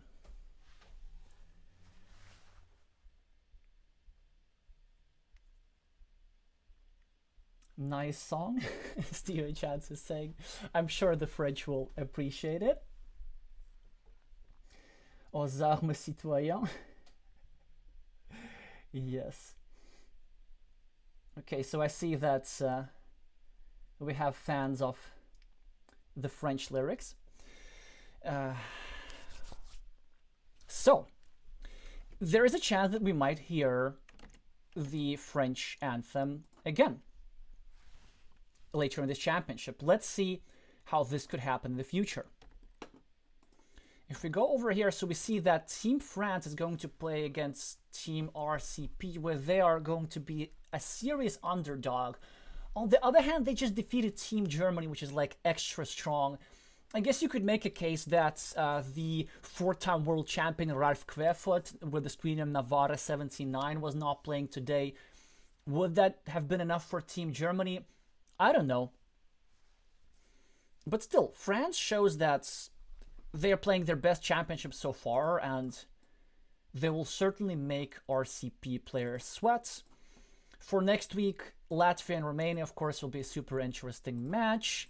I assume I, in all likelihood, will not be streaming it, but I hope that somebody else will. Looking at you, Craft Giraffe.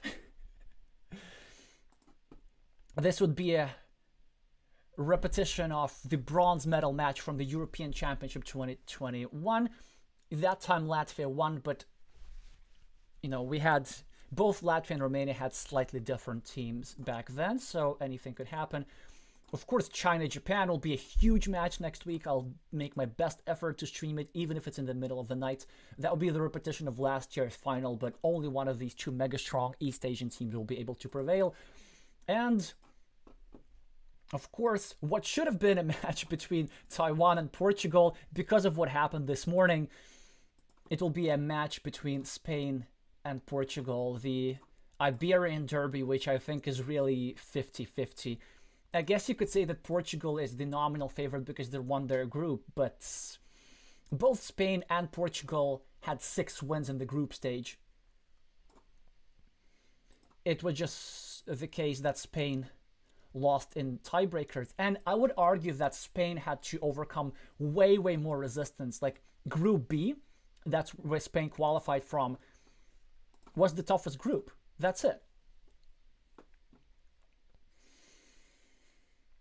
So yeah, lots of interesting matches to see next week, and I guess there's only one type of update left to do, and this is of course Fantasy Carcassonne.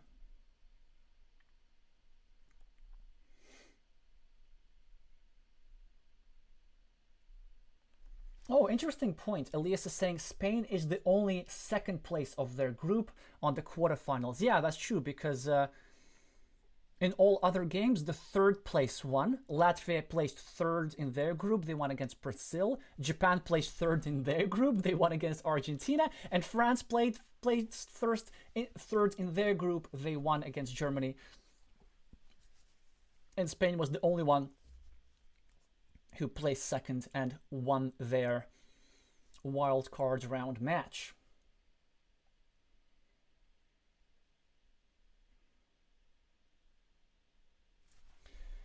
So, Fantasy Carcassonne. We have a new leader now.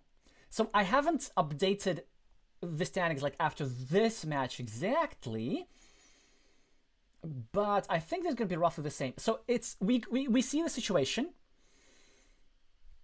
how it was like from 2 hours ago. So I updated after Latvia's win over Brazil. I also included the results from earlier today and from Saturday.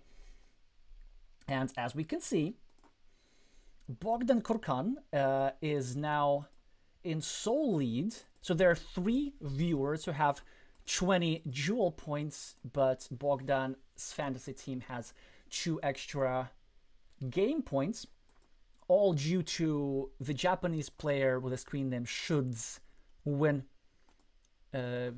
against the Argentina player against whom he was playing.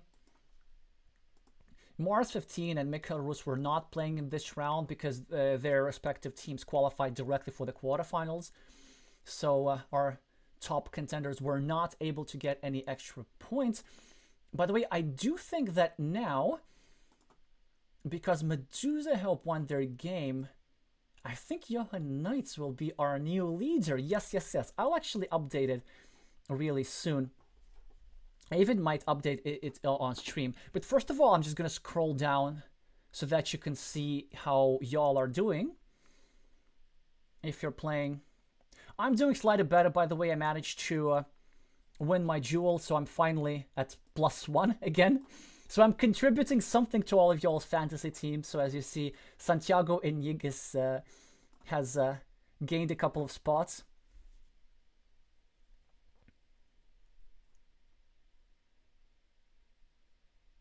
Today, though, Krishna from Latvia lost his first ever duel, surprisingly, against a very strong Brazilian player, Gustavo Arruda. So this certainly impacted many of y'all standing. He's one of the most picked players. Someone you know didn't play this round because his team also qualified immediately for the quarterfinals.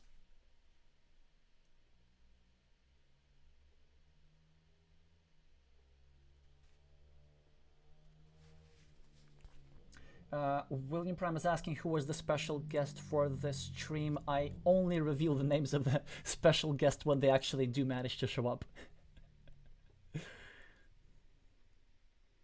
This is also one of the reasons why I never say the name of a special guest in advance. It's not for the sake of secrecy or anything. It's just to make sure that, you know, I don't overpromise too much by saying that a particular guest will be there. Sometimes unexpected things come up. But yeah, so as you see, my pick is not doing that great. Well, that because it's involved my teammate. I still stand by it. I think he's still in great shape. You know, you can't win every game. And of course, because the Romanian and the Chinese players did not play. The collective wisdom pick is suddenly not doing that bad, because as you see, 3 victories today over here, 2 for the Japanese players, 1 for myself. The second collective wisdom pick is doing now much worse after Team Catalonia has been eliminated, so As you see, the play with queen and pronom faible is not able to add any more fantasy points, but everybody else here will be able to add some fantasy points a little bit later.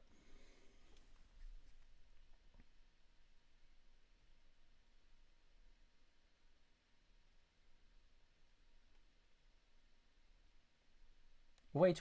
So who won should against Fugaza? I'm pretty sure it was should, right? Did I just misinterpret something? Because to be honest, I didn't check the game. I just looked at the scoreboard from the Mexican stream.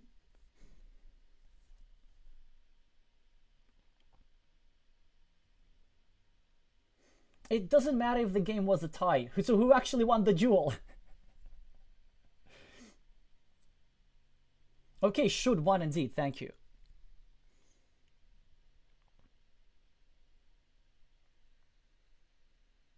Oh, yes.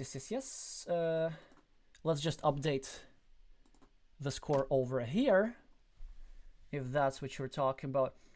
Oh, so more fantasy Carcassonne stuff. Actually, I don't want to delay the suspense. I just want to put in the results for the players today and see what happens, because that will change the leaders. So Medusa Hope gets 1 and Viv gets 1.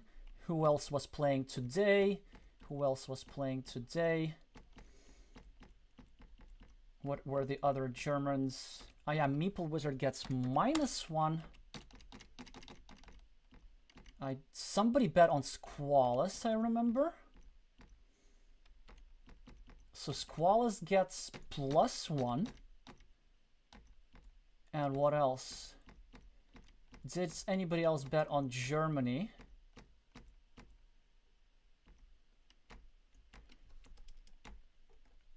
All right, the moment of... I think that was it. I don't think there was anybody else on different fantasy teams today. So let's just make the update and see what happens.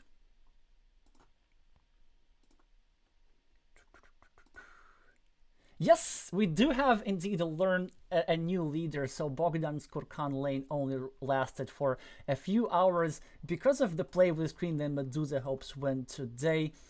Johan Neutz is our new leader with Bogdan Kurkan, Matt Tucker, and Kraft Giraffe in 2nd, 3rd, and 4th respectively. It's certainly going to be the battle for first place in Fantasy Carcassonne is going to be as tight as the battle for first place in actual Carcassonne. And then I'm just going to scroll real quick so that you all can see what happens. Oh, -2 for Meeple Wizard. Thank you for clarifying that. I don't think it should impact the standings that much, but I'm going to do it right away.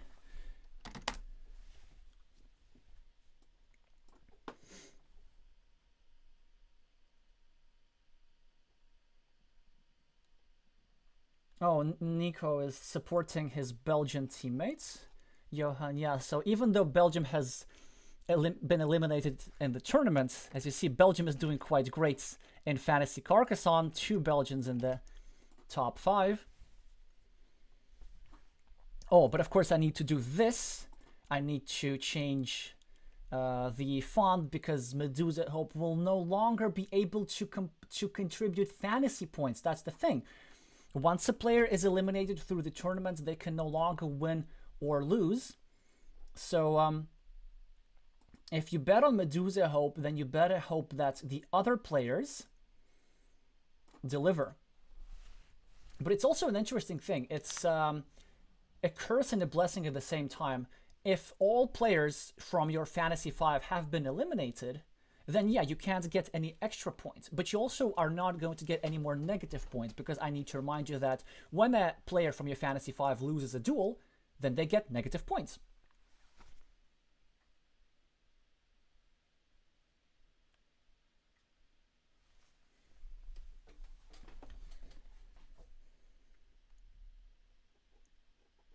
Alrighty, so I assume that you've seen what you needed to see.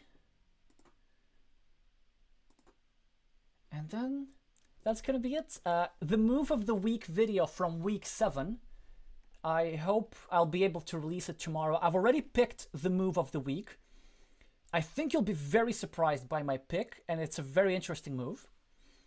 So that was still from the group stage, and we saw some spectacular moves today. I'll still need to think about it, but the move of the week video for this week, which is probably going to come out Friday-ish, I hope that will be something else one way or another.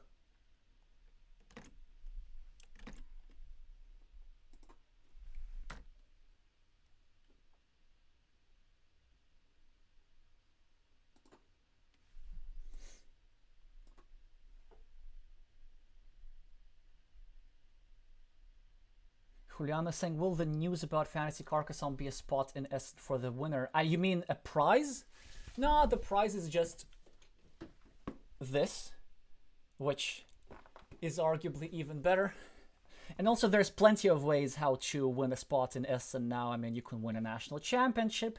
You can have your team qualify for the semifinals of the World Team Carcassonne Online Championship, or you can win the Mind Sports Olympiad. Yeah, so very easy. Many options.